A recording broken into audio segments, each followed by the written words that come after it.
Wonderful. Hello, everyone. This is Fabian, the product manager for GitLab Geo, and I'm giving you a quick overview today of what we are going to do in 12.8. First, a quick overview of the roadmap. As you can see, we have quite a few epics in flight at the moment. So if you're interested in the hierarchy, you can look at this, but I'm going to give you a more granular sort of plan for 12.8.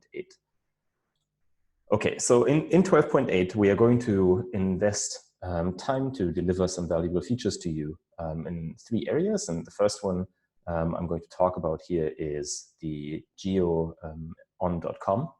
So I've talked about that quite a bit in the past. We are currently undergoing quite a bit of effort to enable Geo for disaster recovery on GitLab.com. GitLab.com is our largest instance of GitLab. And so actually having Geo enabled on.com will essentially ensure that any kind of performance bottlenecks or issues that come with scale are exposed. We will use our own product, and we value that quite highly at GitLab. So what we are doing at the moment, and we hope to accomplish this for 12.8, is rolling out Geo to the staging environment first. So specifically, the biggest thing that we are attempting to finish in 12.8 that we didn't quite finish in 12.7 is creating the secondary node for staging. That's the most important first step. And following that, there are other tasks about monitoring and documenting all of the individual steps. But this will already enable Geo on staging. There's a little bit of a risk here. This is not easy, but we're working on it and hope to finish it in 12.8. So I'll just close those. The next thing is, and you've heard about that, I think, before, Geo replicates and verifies a large number of data sources to a secondary node already, but there are still many data types that are being added to GitLab continuously. And one of the issues we're facing in the Geo team is that we are one team and GitLab is growing as a company. And so we want to make it easier to contribute for other teams throughout the company or the wider GitLab community. So we are moving Geo from something that essentially can only be operated by one team to a more framework-like structure that should allow it to actually contribute and contribute new data types relatively easily. So what we've done already is essentially finish a number of proof of concepts to actually understand if what we have in mind here is really possible. And those were actually successful. So we've closed them off. We have established that we believe it is possible to create sort of a self-service framework, including developer documentation and a system that allows others to actually contribute Geo data types.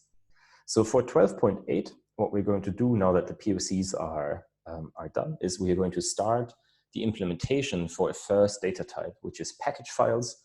So package files are generated by various package managers, or for example, Maven, Conan, NPM.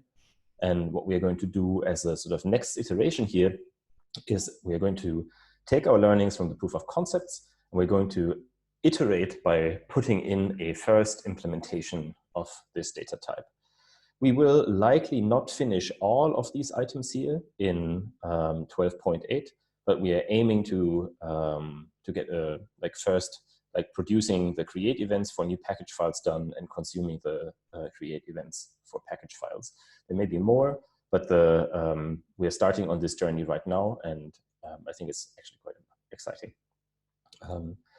The other thing we are also investigating in the disaster recovery space is improving support for a planned failover. And this is essentially a situation where you would like to use a Geo secondary to fail over to in case, for example, of data center maintenance or just as part of your business continuity planning. And for 12.8, we're going to finish investigating pausing database replication. We started this in 12.7, and we are a little bit overdue with this. So we want to establish how easy it is to actually pause database replication on a secondary, which would essentially enable us to like pause replication completely on a secondary and isolate it from a primary, which is quite handy if you, for example, upgrade the primary or you need to roll back the primary.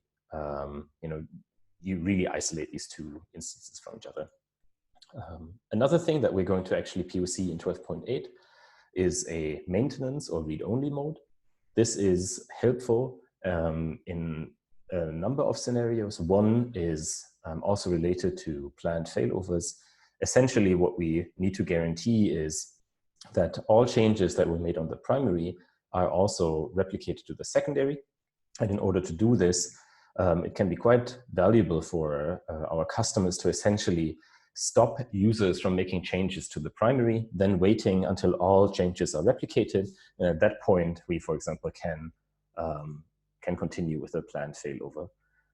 So this is one of the scenarios here that is quite important. There are a number of others, including, for example, some kind of event that is happening on the primary itself, where we want to put it into a read-only mode. But here we're really exploring a little bit how this could work on a technical level, and using those, the knowledge that we gather here to continue with the actual implementation if successful. Lastly, there are two items with GitLab 13.0, so the major release coming up. Postgres 11 will be supported and encouraged. And we are already starting to investigate the upgrade procedure for Geo users that are on Postgres 9.6 or Postgres 10 to 11. So this is something that we're pushing for this release that will ensure that when a new Postgres version is becoming available, that the upgrading is smooth and doesn't require any specific changes. Similarly, we need to install that Geo installations still continue to work with Postgres 11, so a fresh installation should work with Postgres 11 out of the box. And in 12.8, we're working with the distribution team to actually make sure that that happens. And these are all the things that we certainly are going to do in 12.8.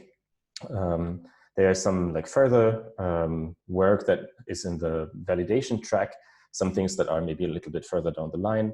So the first one is improvements to the administrator experience. We are hoping to schedule some interviews to work with systems administrators to understand the tasks they're trying to perform using the Geo UI and where the shortcomings are, to then iterate towards a better user experience. We are also going to work on some initial designs for how a maintenance mode could look like. So this is somewhat dependent on the proof of concept I talked about. So this is going to start off soon. And then also we are starting to review with the Geo installation process. And thanks to a new designer, not so new by now, but thanks to Sinjung being part of the team, we have the ability to also start some initial sort of validation and designs on how we can actually improve the installation experience. And that's pretty much it. Thank you for joining. We're looking forward to 12.8. I think we're all pretty excited about all of those items. The Geo self-service framework is a significant change in how we think about Geo, and I think it's going to be exciting to hear how this goes. In the future, this should hopefully result in significantly faster iterations and move Geo closer to a complete solution. So thanks for joining.